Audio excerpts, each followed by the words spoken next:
Hello everyone, welcome back with a new topic which is Arrhenius equation. तो Arrhenius equation को समझने के लिए एक टर्म की ज़रूरत पड़ेगी जो कि है सक्रियण ऊर्जा, एक्टिवेशन एनर्जी। इसको रिप्रेजेंट करते हैं ई से।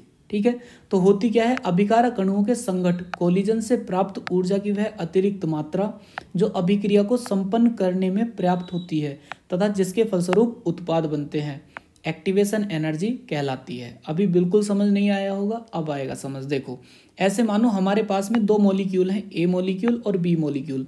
इनके पास में अपनी कुछ एनर्जी है, जिसको कहते हैं पोटेंशियल एनर्जी, स्थितिज ऊर्जा। अब ये जब दोनों मॉलिक्यूल आपस में पास पास आए और दोनों में टक्कर हुई, तो टक्कर होने के बाद में इनकी एनर्जी बढ़ जाएगी। इस बात को ऐसे समझ सकते हैं, कोई व्यक्ति ए है और कोई बी है, दोनों आपस में बैठे हुए हैं। ठीक है, बैठने के बाद में क्या हुआ, कोई ऐसी बात हुई, दोनों में क्या हुई, टक्कर हुई, लड़ाई करने लगे दोनों। तो लड़ाई करने पर क्या हुआ, दोनों की एनर्जी बढ़ने लगी, तो दोनों की एनर्जी बढ़ने पर एक पॉइंट ऐसा आएगा जहां पर इनकी एनर्जी बिल्कुल पीक पॉइंट पर होगी, जहां पर इनमें लात घूंसे चप्पल जूते सब कुछ बजने लग जाएंगे और किसी का दांत टूटेगा, किसी का सर फूटेगा, किसी का पैर टूटेगा। तो वो क्या है, प्रोडक्ट बन रहा है, प्रोडक्ट। सही है, तो इसको यही तो बोला है कि अभिकारक अणुओं के संघट जब उनकी टक्कर हुई, कोलिजन से प्राप्त ऊर्जा की वह अतिरिक्त मात्रा, ये अतिरिक्त मात्रा ही तो है जिसको ई से रिप्रेजेंट कर रहे हैं। अतिरिक्त मात्रा जो अभिक्रिया को संपन्न करने में पर्याप्त होती है तथा जिसके फलस्वरूप उत्पाद बनते हैं, एक्टिवेशन एनर्जी ई कहलाती है। ठीक है, अब पढ़ते हैं कि आर्हेनियस इक्वेशन क्या होती है। आर्हेनियस ने अभिक्रिया के वेग पर ताप के प्रभाव को समझाने के लिए एक समीकरण दी जिसे आर्हेनियस की समीकरण कहते हैं। ठीक है, तो इसकी मैथमेटिकल फॉर्म क्या होती है इस रिएक्शन की, मैथमेटिकल फॉर्म क्या होती है इस इक्वेशन की, ध्यान दो। इसको लिख सकते हैं K इक्वल टू ए ई की power minus E A divide by R T. ठीक है, अब K क्या है, K होता है वेग स्थिरांक। ठीक है, ए क्या होता है, ए होता है प्री एक्सपोनेंशियल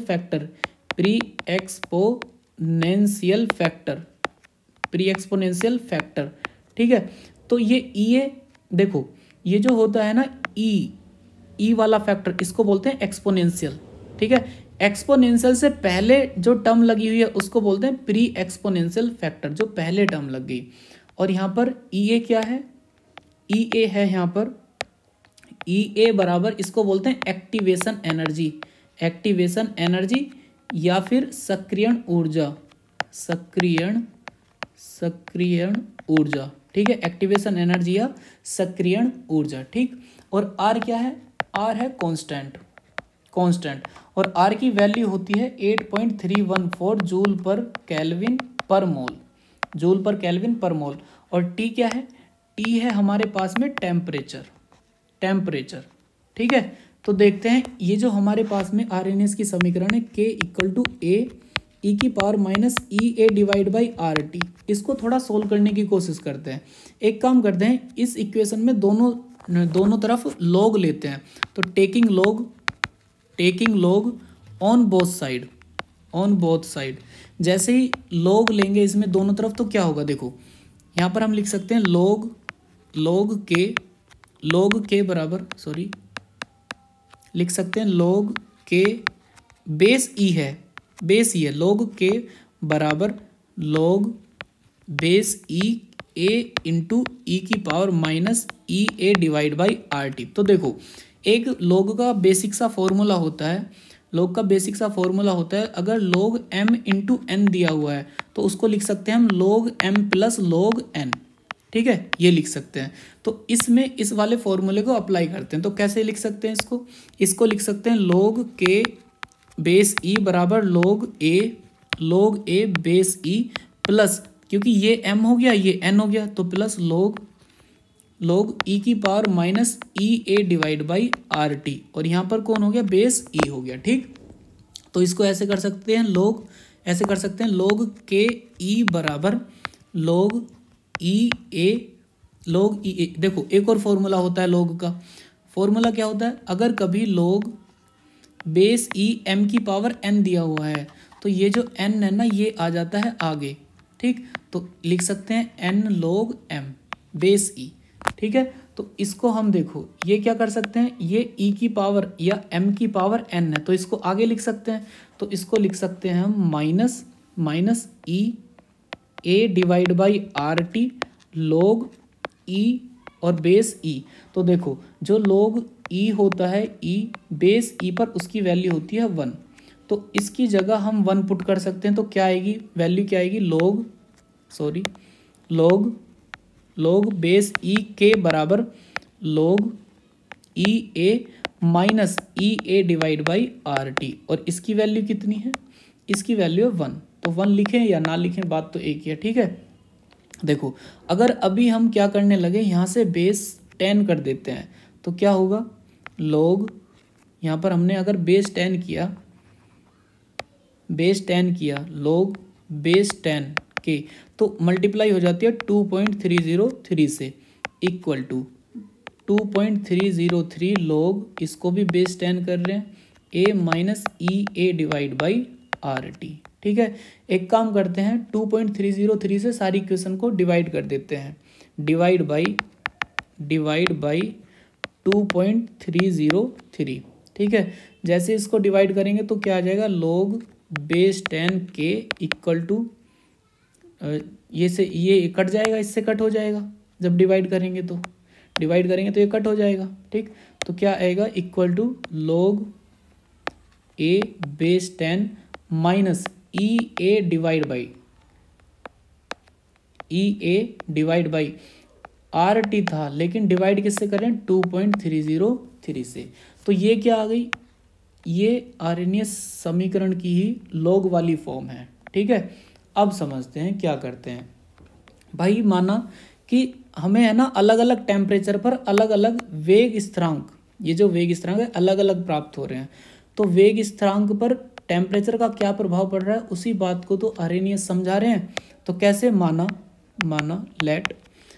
माना टेम्परेचर ताप T1 पर वेग स्थिरांक K1 और ताप T2 पर वेग स्थिरांक कितना, ताप T2 पर वेग स्थिरांक K2 माना। ठीक है, तो यहाँ से हम K1 और K2 की वैल्यू फाइंड करना चाहेंगे। देखो इसी समीकरण से फाइंड करते हैं, क्या लिख सकते हैं, इसको लिख सकते हैं log K1 equal to log A base 10, यहाँ पर भी बेस 10 ही चल रहा है, minus E A divide by 2.303 R T1, क्योंकि टेम्परेचर T1 पर हमारा वेग स्थिरांक कितना हो गया, K1 हो गया। ऐसे ही इसको मैंने कह दिया इक्वेशन नंबर 1, इसको इक्वेशन 1 कहा।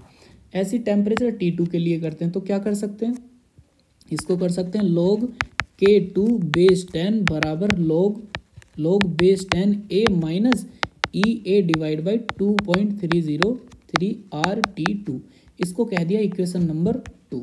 तो अभी क्या करते हैं, इक्वेशन नंबर 2 में से इक्वेशन नंबर 1 को घटा देते हैं, सब्सट्रैक्ट कर देते हैं।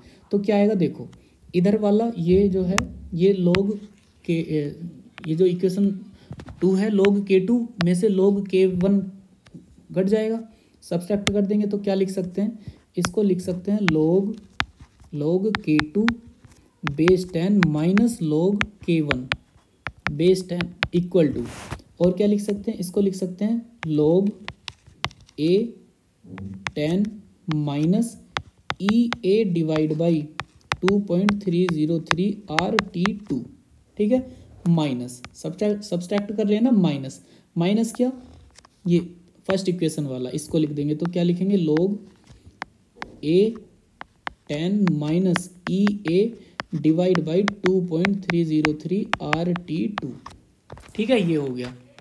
अभी इसको थोड़ा सा सोल्व करते हैं। देखो जो log का फॉर्मूला होता है, log का फॉर्मूला होता है कि अगर कभी log m minus log n दिया हुआ है तो इसको हम लिख सकते हैं log m divide by n, तो वही यहाँ पर है, तो इसको m मानो इसको n, तो log m minus log n। ठीक है, log m minus log n, तो इसी को हम क्या लिख सकते हैं, log m divide by n। ठीक है, तो लिख सकते हैं log base 10 K2 divide by K1 equal to, इसको थोड़ा सोल्व करते हैं, log 10 base a minus E A divide by 2.303 R T2। देखो अभी ये माइनस इसमें मल्टीप्लाई करें, ये प्लस, ये माइनस तो माइनस हो जाएगा, ठीक। और जब ये माइनस इस माइनस में मल्टीप्लाई करेगा तो प्लस हो जाएगा, तो ये वाली टर्म आएगी माइनस में, ये वाली टर्म हो जाएगी प्लस में। कैसे? माइनस कैसे आएगी? Minus minus log a base 10। अभी जब ये वाला माइनस इसमें मल्टीप्लाई करेगा तो प्लस हो जाएगा, तो क्या लिख सकते हैं? प्लस EA, सॉरी यहाँ पर टेम्परेचर T1 था, सॉरी यहाँ पर टेम्परेचर T1 था, और T1 तो plus EA divide by 2.303 RT1, ठीक है। तो ये बना। अभी देखो क्या हुआ, log a बेस 10 प्लस और log a बेस 10 माइनस वाले से प्लस वाला कट हो जाएगा। तो अभी हम क्या करते हैं, ये प्लस वाली टर्म पहले लिखते हैं, माइनस वाली टर्म लिख लेते हैं बाद में, ठीक है। तो क्या लिख सकते हैं हम इसको लिख सकते हैं log K2 divide by K1 equal to, इस वाली प्लस वाली टर्म को पहले लिख देते हैं EA डिवाइड बाई 2.303 RT1, इसको बाद में लिख सकते हैं EA डिवाइड बाई 2.303 RT2, ठीक है। अभी क्या करते हैं, इसमें से EA डिवाइड बाई 2.303 R और इसमें भी EA डिवाइड बाई 2.303 R दोनों कॉमन है, तो इनको कॉमन ले लेते हैं, ठीक। तो क्या लिख सकते हैं, इसको लिख सकते हैं हम log K2 बेस 10 ही चल रहा है, log K2 base 10 divide by K1 equal to EA divide by 2.303 R को हमने कॉमन लिया तो यहाँ पर कौन बचेगा? 1/T1 माइनस यहाँ से भी हमने इसको कॉमन लिया तो यहाँ बचेगा 1/T2, ठीक है। अभी ये क्या करते हैं, इस T1 और T2 का एलसीएम लेते हैं। एलसीएम लेने पर क्या आएगी इक्वेशन, ध्यान दीजिए ज़रा एक बार। इक्वेशन आएगी log K2 divide by K1 base 10 equal to EA divide by 2.303 R। यहाँ से हम इसको लिख सकते हैं T1 T2। अगर ऐसा है तो ये वाला T2 जब इससे T1 से T1 तो ऊपर कौन जाएगा? T2। तो क्या लिख सकते हैं हम, इसको लिख सकते हैं T2 माइनस T1। तो ये भी कौन सी समीकरण है? इसी को बोलते हैं आरएनएस की समीकरण। अलग अलग टेम्परेचर पर अलग अलग अगर कभी रेट कांस्टेंट वेग स्थिरांक दिए हुए हैं तो, ठीक है। इसी इक्वेशन को कहते हैं आरएनएस की समीकरण, ठीक। तो देखते हैं इसके बेसिस पर एग्जाम में कैसे क्वेश्चन पूछा जाता है। इस समीकरण को याद करो एक बार, बोलो एक बार साथ में, log K2 divide by K1 equal to EA divide by 2.303 R into T2 minus T1 divide by T1 into T2, ठीक है। ठीक, क्वेश्चन देखते हैं पेपर में कैसा आता है। देखिए क्वेश्चन बहुत आसान है। देखो कहा है कि किसी अभिक्रिया का 500 केल्विन तथा 700 केल्विन पर वेग स्थिरांक क्रम से 0.02 पर सेकंड तथा 0.03 पर सेकंड है। EA के मान की गणना कीजिए। भाई बहुत आसान क्वेश्चन है। देखो इन्होंने कहा जब हमारे पास में टेम्परेचर T1 था तो T1 केल्विन टेम्परेचर पर जो हमारा वेग स्थिरांक था K1 क्रमशः कहा है ना, तो कितना है 0.02 सेकेंड इनवर्स है, ठीक है। फिर कहा है जो टेम्परेचर T2 है, तापमान T2 पर वेग स्थिरांक T2 कितना 700 केल्विन पर K2 की वैल्यू कितनी है 0.07 सेकेंड इनवर्स है, ठीक। तो हमसे कहा है EA की वैल्यू फाइंड करो। EA की वैल्यू कैसे फाइंड कर सकते हैं, ये रही आरएनएस की समीकरण। देखो इसमें क्या दिया हुआ, K2 दिया है, K1 दिया है, T1 दिया है और T2 भी दिया है, ठीक है। R की वैल्यू हमें पता है 8.314 जूल पर केल्विन पर मोल होती है। तो फाइंड किसकी वैल्यू करनी है, EA की। तो इसी इक्वेशन से हम क्वेश्चन को सोल्व करने की कोशिश करते हैं। तो यहाँ पर लिख देंगे आरएनएस की समीकरण से, आरएनएस की समीकरण से तो क्या लिख सकते हैं, आरएनएस की समीकरण लिखेंगे पहले log K2 divide by K1 base 10 ही है इक्वल टू क्या कर सकते हैं हम इसको EA डिवाइड बाई 2.303 R फिर कौन है T2 minus T1 divide by T1 into T2, ठीक है। तो इसमें सारी वैल्यूज पुट करते हैं। देखो ये रही ये रही हमारे पास में K1 की वैल्यू, K2 की वैल्यू, T2 की वैल्यू, T1 की वैल्यू। तो पुट करते हैं। देखो log K2 की वैल्यू दी हुई है 0.07 डिवाइड बाई K1 की वैल्यू 0.02, ठीक है, बराबर EA हमें नहीं पता, EA फाइंड करना है 2.303 R की वैल्यू हमें पता है कितनी, 8.314 joule per kelvin per mole, ठीक है, ये आ गई, ठीक, joule per kelvin per mole divide by क्या आ जाएगी, देखो ये यूनिट रख कर ही चलते हैं, ठीक। तो क्या है 8.314 joule per kelvin per mole, ठीक, इतनी आई। T2 की वैल्यू क्या है, T2 की वैल्यू है हमारे पास में ये 700 केल्विन माइनस T1 की वैल्यू है 500 केल्विन डिवाइड बाई T1 की वैल्यू कितनी है 500 केल्विन इंटू 700 केल्विन। तो इसको थोड़ा सोल्व करते हैं। देखो यहाँ से जब इसको सोल्व, ये पॉइंट से पॉइंट हट जाएगा तो कितना आएगा, वैल्यू आएगी log 7/2 equal to EA divide by 2.303 into 8.314 joule per kelvin per mole, ठीक है, इतना आया, ठीक। उसके बाद में हम जब 700 में से 500 को घटा देंगे तो कितना आएगा हमारे पास में 200 केल्विन डिवाइड बाई, यहाँ पर कौन है 500 केल्विन इंटू 700 केल्विन। तो देखो भाई यहाँ से क्या करें, केल्विन से केल्विन खत्म और इस केल्विन इनवर्स से केल्विन खत्म हो जाएगा। तो यहाँ पर देखो फिर से वही फॉर्मूला पुट करेंगे, log m divide by n को हम लिख सकते हैं log m minus log n। तो इसमें फिर से वही फॉर्मूला अप्लाई करते हैं, क्या लिख सकते हैं इसको लिख सकते हैं log 7 base 10 minus log 2 base 10 बराबर EA डिवाइड बाई 2.303 इंटू 8.314। यहाँ पर क्या बचा, यहाँ पर बचा एक तो जूल बचा और मोल इनवर्स, तो जूल पर मोल। यहाँ पर क्या बचा, यहाँ पर देखो यहाँ से एक और काम कर लेते हैं, 2 0 से 2 0 कट कर देते हैं तो बचता क्या है 2 डिवाइड बाई 500 इंटू 7, ये बच गया, ठीक।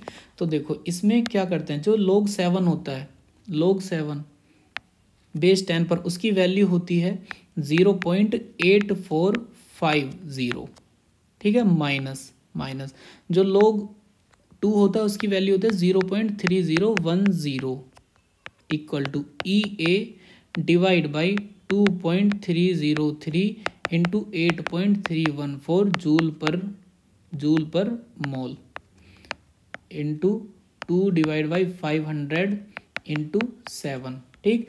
यहाँ से इसको थोड़ा सा सोल्व करते हैं। सोल्व करने के बाद में जब इसको इसमें से घटाएंगे, इसको घटाने के बाद में सब्सट्रैक्ट करेंगे तो वैल्यू आएगी 0.544 equal to EA divide by इन दोनों की जब मल्टीप्लाई करेंगे तो मल्टीप्लाई करने पर वैल्यू आएगी 19.174, ठीक, इंटू 2 डिवाइड बाई 500 इंटू 7।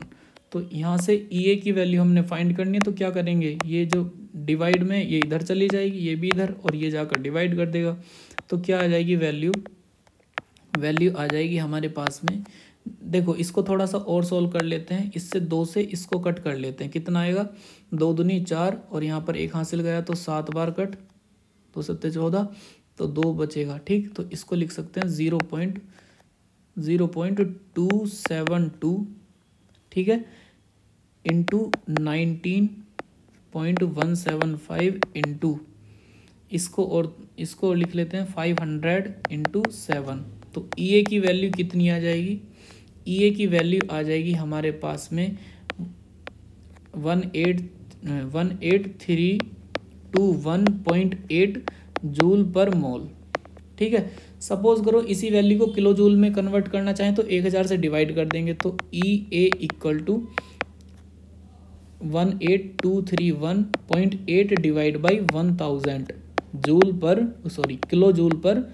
मोल, और इसी को लिख सकते हैं 18.231 किलो जूल पर मोल, ठीक है। ये इसका आंसर आया है, ई, जो एक्टिवेशन एनर्जी है वो इतनी आई है।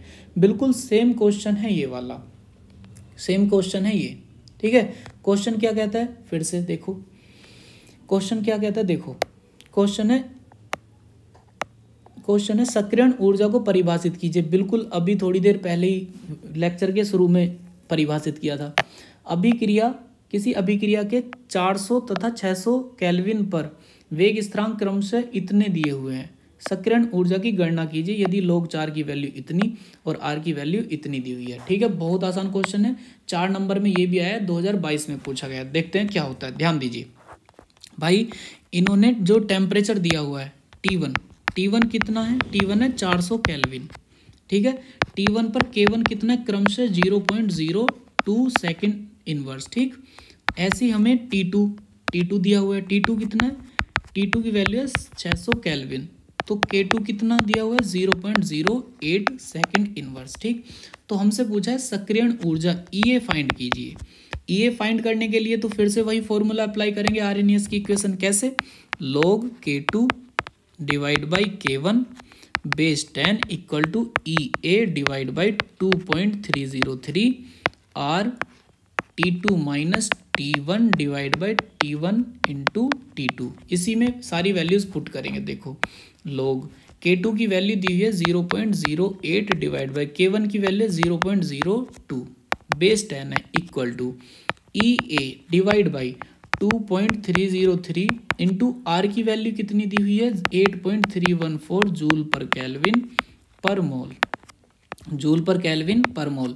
T2 की वैल्यू कितनी है, देखो T2 की वैल्यू दी हुई है 600 केल्विन माइनस T1 की value 400 kelvin divide by 600 kelvin into 400 kelvin. तो देखो क्या करेंगे, सबसे पहले केल्विन से सॉरी पहले एक काम करो, इसको थोड़ा सोल्व करो।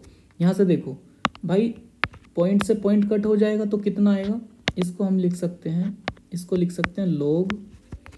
log 8 divide by 2 base 10 equal to EA divide by 2.303 into 8.314 joule per kelvin per mole, ठीक है, इंटू 600 में से 400 गए तो 200 kelvin divide by 600 kelvin into 400 kelvin. तो देखो क्या कर सकते हैं, केल्विन से केल्विन कट हो गया और इस केल्विन इनवर्स से केल्विन कट हो गया, ठीक है।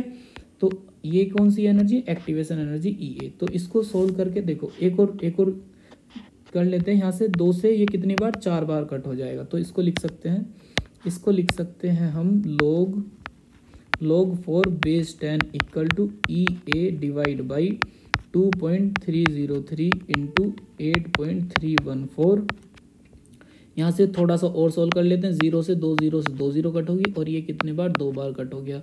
तो इसको भी ऐसे लिख सकते हैं, 6 की मल्टीप्लाई 2 में होगी तो 6 दूनी 12, तो 1200, ठीक है। किस में, जूल पर मोल में, यहाँ पर जूल पर मोल में है ना, जूल पर मोल, ठीक। तो यहाँ से देखो log 4 की वैल्यू क्वेश्चन में दी हुई है 0.60, तो यहाँ पर वैल्यू पुट कर देंगे 0.60 equal to EA divide by क्या कर सकते हैं, इसको फिर से वही करेंगे। यहाँ से इसको फिर से लिख सकते हैं, कितना, 2.303 into 8.314 joule per mole into 1/1200, ठीक है।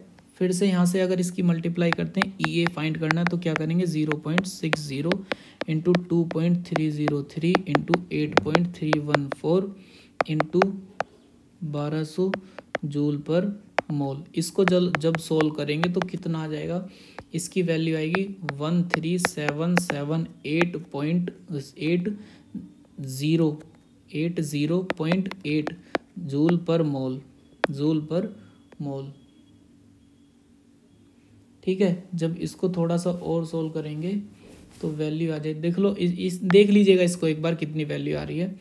तो इसका आंसर होगा, शायद इसमें कुछ करेक्शन है कैलकुलेशन में, ठीक है।